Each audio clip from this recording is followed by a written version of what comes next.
Ah, Magandang araw po sa inyong lahat, mga kaibigan. Ako po si Ernesto Gomez na original na 14th Infantry Battalion.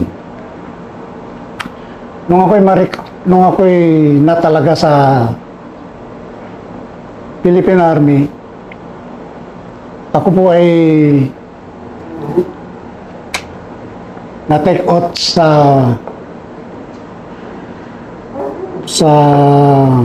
Bonifacio at tinalaga kami sa Port Magsaysay, Nueva Ecija. Sa aking palagay ay hindi ako nagkamali na pinasukan bilang military o magtanggol sa sarili nating bayan. Una, kami po ay nag-aral sa pamamagitan ng pagtatanggol sa sariling bayan. Pakikitigma. Nag-training po kami doon ng halos 6 na buwan sa Port Magsaysay, Nueva Ecija. Iba-ibang klase ang aming pinag-aralan. May marching, paghawak ng sandata, at disiplina sa sarili. Araw man at gabi, hindi po kami nahintuan sa pagtitraining. Hanggang sa umabot kami sa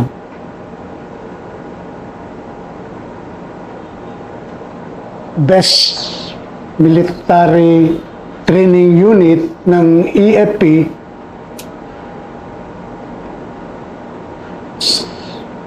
sa ating bansa. Noong pagdiwang ang EFP Command, kami ang naturingan na best marching unit sa EFP. Pagkaraan nun, hindi naglaon, tumuloy nga kami sa Zamboanga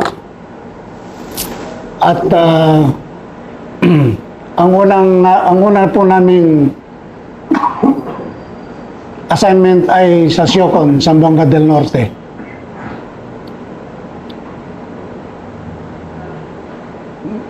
Umabot kami ng mga higit isang buwan bago namin na-accomplish ang Siocon, Zamboanga del Norte. Di naglaon,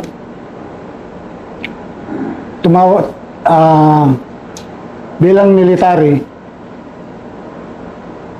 ay pumunta kami ng Sulu, February 14, 1973 na yon. Nung marating namin ng Hulu, nagdak kami sa Maubo Beach. Nasa barko pa lang kami noon, noong 1973, binabaril na kami ng mga Maoist rebel. Isa ang wounded sa amin noon sa Hulu. Hindi pa kami nakakaapak sa Minlan, meron ng isang wounded. Ganun pa man na hindi pa rin kami nawalan ng pag-asa. Narating namin ang Minlan, pinasok namin ang Sulu. Naka-hostage kami ng mga more than 5,500 na rebel, na hindi naman rebels yun, pero Muslim ang mga yun. Di pa namin alam kung yun ay mga rebelde o relasyon ng rebelde o taga roon. Ganun pa man, nakihalo pala ang mga rebelde sa sibilyan. Hanggang sa inabot namin ng putukan barilan, ganon. Ngayon, nag-istasyon kami sa Notre Dame College sa Hulo-Sulo. Isa, 2 araw, doon kami, noon nag-umpisa, ang aming pakikipagbaka sa mga rebelde. February 7, hindi ako magkakamali, 1973 yun, nag-umpisa sa bakbakan, putukan, sa house-to-house encounter, hanggang sa munisipyo. Inambos yung kasamahan namin doon na ang Bravo Company na nakasama ang tangke, may 7 namatay, 1 officer, pero hindi naglaon, nasakop namin ng Hulo proper na kinalalagyan ng mga rebelde. Hanggang bayan, sa sinihan, doon ako nakakita ng ang daming mga namatay na mga rebelde. Nung hindi naglaon, palibhasa ay Alpha Company kami, yung pala napasok na ng Bravo Company namin yung lugar na yon. Paring bumawi lang sila, ganun.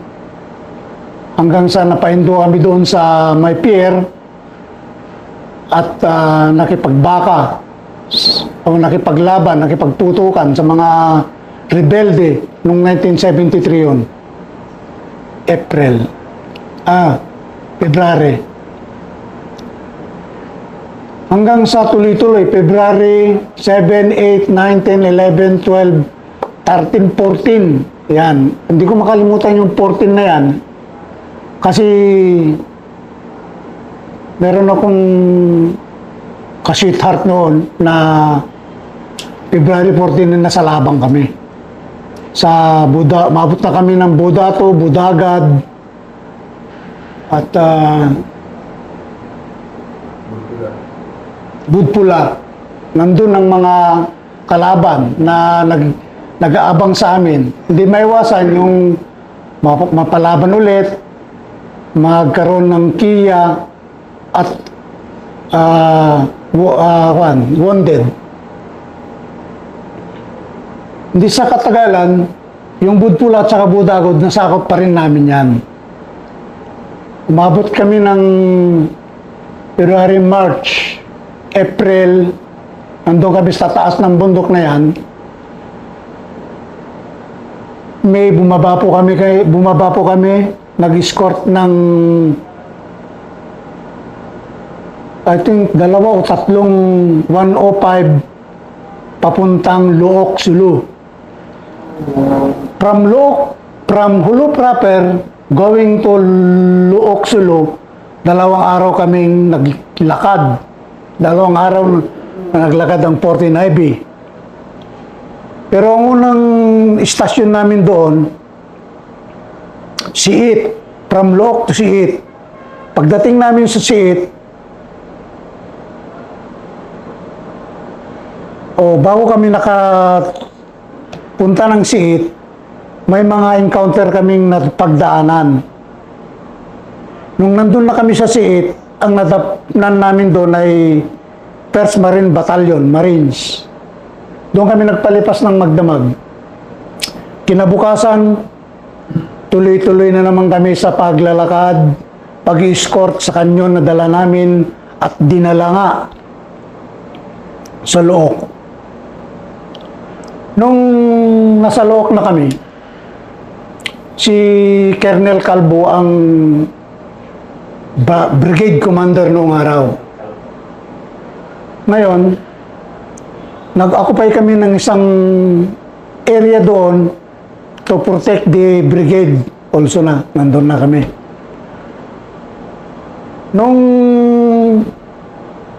Habang nandun kami sa brigade, security ng brigade, ay nakipagpulong pa si General Mison. Hindi pa siya general noon, na Colonel, Lieutenant Colonel pa siya noon na aming batalyon.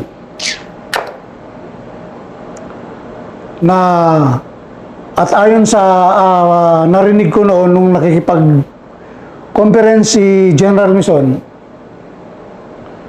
ay galit na sinabi kay General Calvo at mga tao na nandun sa komperensya nila nang sinabi, anong palagay mo sa mga tauhan ko? Bakal? EPC ba sila? Ganun pa man, tinanggap pa rin ng 14th Infantry Battalion ang mga paghamok na yun na kami at mga ibang supporter ang umalalay upang masakop o puntahan ang mga rebelde sa Mount Kambing Hill. Napasabak kami doon bago kami nakakyat ng Kambing Hill. Meron kaming isang kasamaan na namatay, si Hatamosa, yung kasamahan namin sa First Platoon, headquarters per Alpha Company.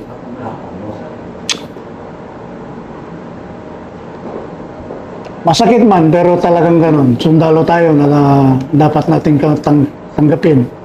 Nung umakyat na kami sa bundok, nakita namin doon na may mga laman ng mga tao na rebelde, yung pala na bullseye ng mortar section namin. Hanggang sa ni-reconnaissance namin ng lugar at nang sinusundan ko si Joe, sabi niya,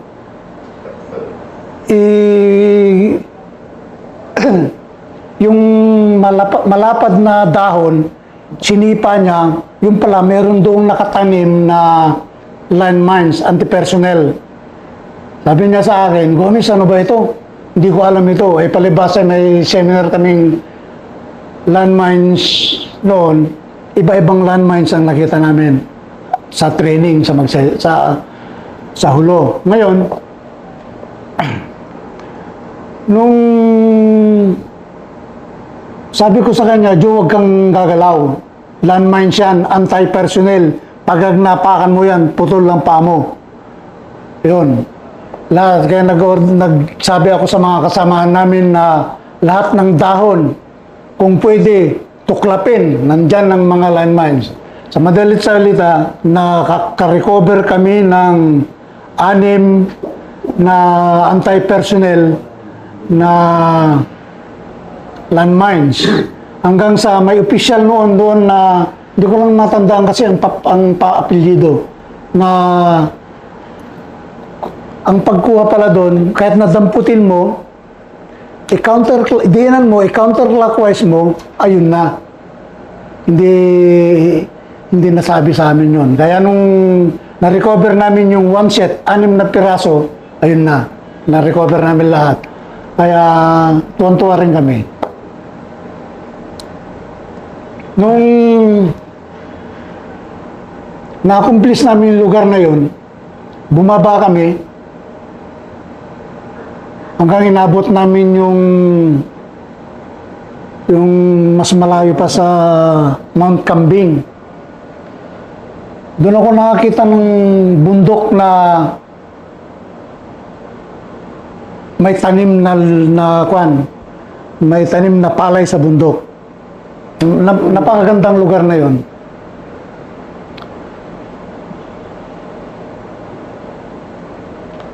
Kalimutan ko yung naikwento yung sa Hulo proper. Sige. Balikan natin niya. Ngayon, umalis kami ng Look. Bago kami umalis noon, nag-road security kami sa papuntang Tandok, Look, Sulu. Sa kapabayaan naman ito, nasa isip ko pa yan, sa kapabayaan naman ng isang APC nag-escort na una siya, nandun sumunod na yung PMER na inambos, tapos tangke ulit, tapos personnel kami na.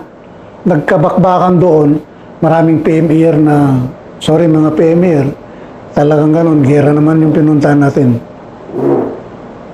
Hanggang sa nagka-encounteran doon, may namatay sa kanila, inabot namin ng Tandok, bumalik kami ng Hulo. Nag-istasyon kami sa Mount Awak, Sulu. Doon sa may airstrip, sa dulo ng may airstrip. Di isa, dalawa, 3 linggo yata kami doon. Inorderan na naman kami na lisanin ang Look, Sulu. Bago kami sumakay sa barko, may nadisgrasya pang isang kasamahan namin doon. Si late, nakalimutan ko ng pangalan. I'm sorry, nakalimutan ko ng pangalan. From Mount Awak to Pierre, naglakad kami. Hindi pa namin alam kung saan kami pupunta. Nung nandun na kami sa nandun na kami sa barko, ayun, doon namin nalaman na sa Basilan na kami pumunta. Yan. Nung nasa Basilan naman kami, una naming pinuntahan. Balik tayo doon po. Yung sabi mo na kanina. Oo, may nakasige. Balikan natin.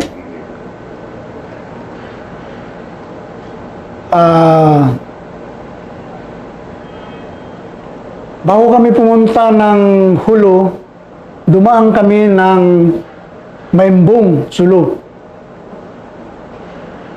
Nakayanan naman ng Marines. Lumipat kami ng lugar. Yung pinuntahan namin na yun, hindi namin alam kung Hulo na yun. Yun na pala ang Hulo proper.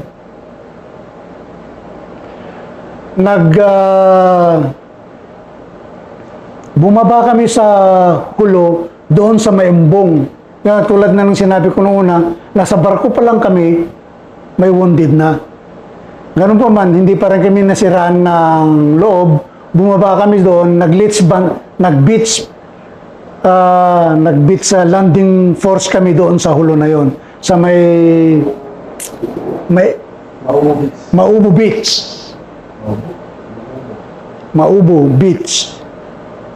Pagdating namin sa Minlan, doon kami tinira ng tinira o binakbakan ng mga Maoist rebel. Gumanti pa rin kami. Palibasa gunner ako sa 30 caliber. Nahirapan ako ng i-mount yung 30 caliber. Hindi pa rin ako nasiraan ng loob. Pero nakakatuwang iskwento pero totoo. Yung fire support namin ng barko, tamang-tama ang tinamaan niya yung dulo ng nyog, inandong kami sa baba. Pag boom dito, tumitira kami, bumabaril kami sa mga kalaban. Pag boom dito, tinamaan yung nyog sa taas, tamang-tama sa masingga. Kung hindi ako nakabaliktad ng 5 ulit na nag-roll ako, sapul ako doon. Nung bumagsak na, hindi ko na makaya na yung nyog. Kinuha ko yung 30. Doon, tumira ako. Nakasaka ako namin. Yun nga, naka-hostage kami doon ng rebel. Katakot-takot na laban yun nung nandun kami sa Hulo. Hanggang sa may namatay. Nandun ang kalaban, matigas. Dahil sa dami namin, bagong graduate, maraming bala, ayun.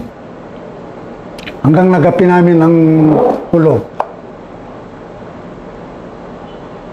Punta tayo sa Basilan. Basilan. Nung pumunta kami sa Basilan, hindi na naman namin alam kung ano yung isla na yun. Doon lang namin nalaman kung nasa barko kami kasi hindi namin pwedeng malaman sa labas. Sinabi nila nung nasa barko lang kami. Anong date sir?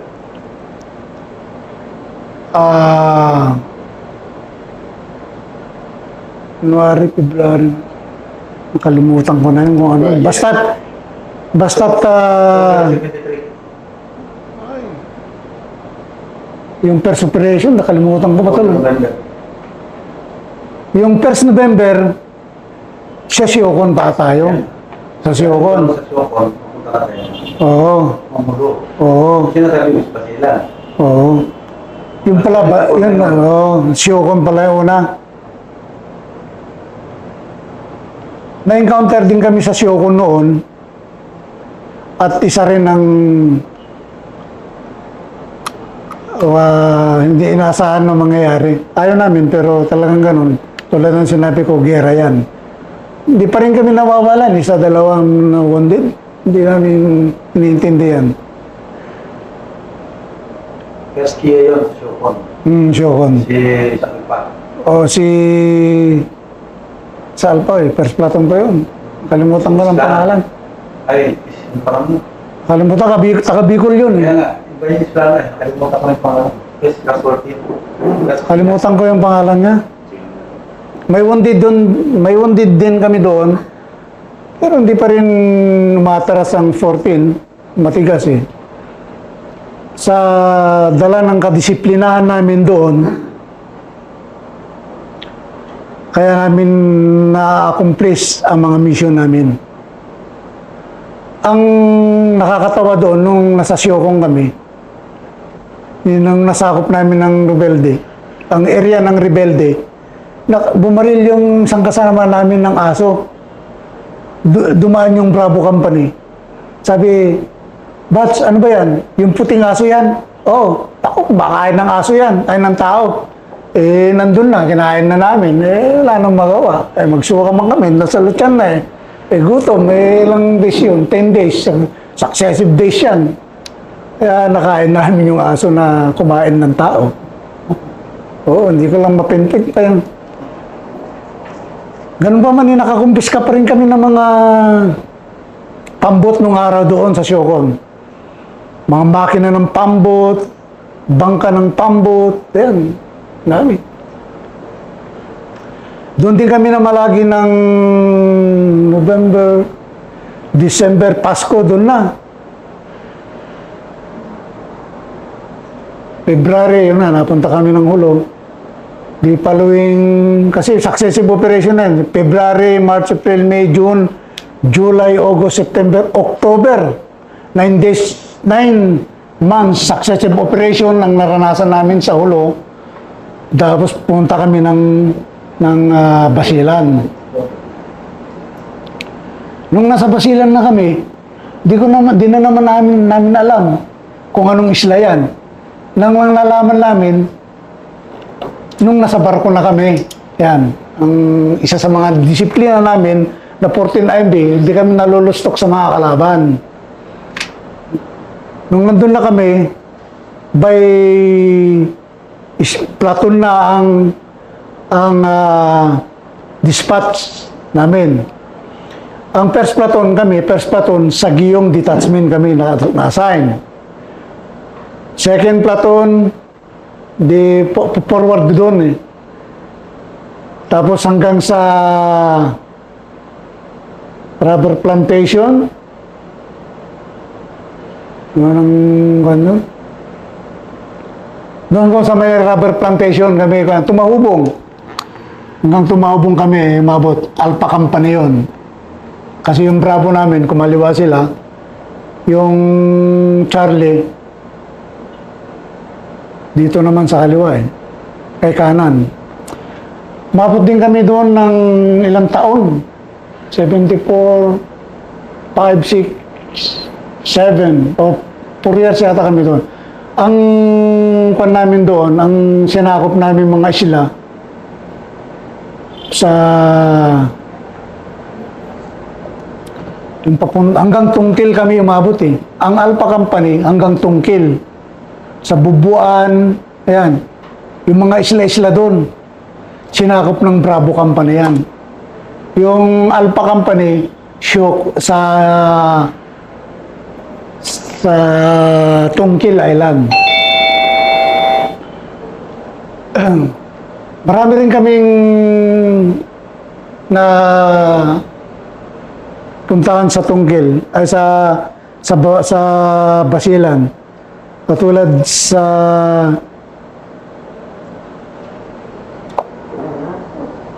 ano ba? Spring site, hanggang doon sa may spring site. May encounter kami doon, namatay pa yung isang best friend ko doon. Si Kapampangan.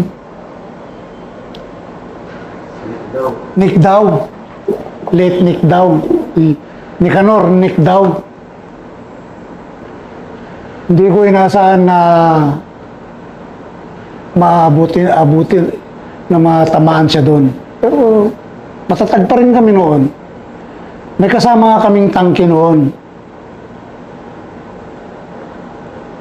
Hanggang sa pinalibutan na lang, nung encounter na yon, umiikot na ang kalaban, sinerkel namin ng tangke para hindi nila makuha.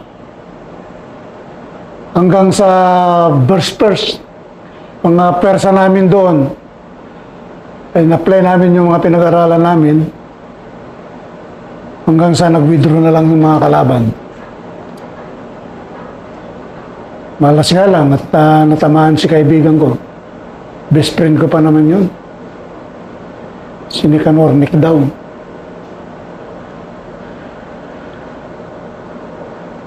Ganun pa man, doon kami nag-istasyon sa na-encounteran na yun, lugar na yun sa Basilan.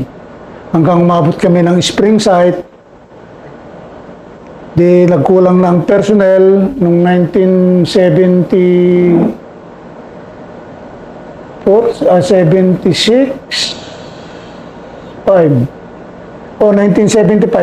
ditatnan na kami ng mga trainee. Pagdating ng trainee, binindisyonan din yung mga trainee namin. Hindi rin kami nawalan ng pag-asa hanggang sa umatras din sila. Kaya lang, accidentally na tinamaan talaga yung trainee namin. Masakit, pero talagang ganun. Gera yan eh. Hindi kami maatras. 74, 75, 76, malaki kami doon ng napakata ng ilang taon. May mga inatenan kami mga sayawan doon sa area ng sa Tumahubong, yung mga kanyon namin doon, alaga yun. Hanggang sa bumalik kami sa Hulo.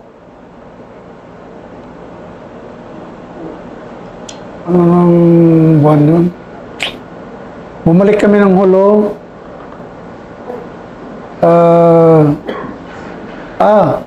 Bago pala ako tinamaan noon, galing kami ng Tungkil. Siguro 2 buwan namin doon, na kahit na maghubo ka doon, walang makakakita tayo sa'yo, kundi kapwa mo sundalo. Kahit nakaburlis ka doon, okay lang. Dahil sa may rotation naman, kaming mga military, pinunta kami doon sa Lamitan. Yan. Pinapunta kami ng Lamitan. Security kami ng Claret Elementary School tsaka church. Nasa in between kami. Nandun kami, naka-detachment. Church, eskwelahan. Joseph, Okay. lapitan na tayo.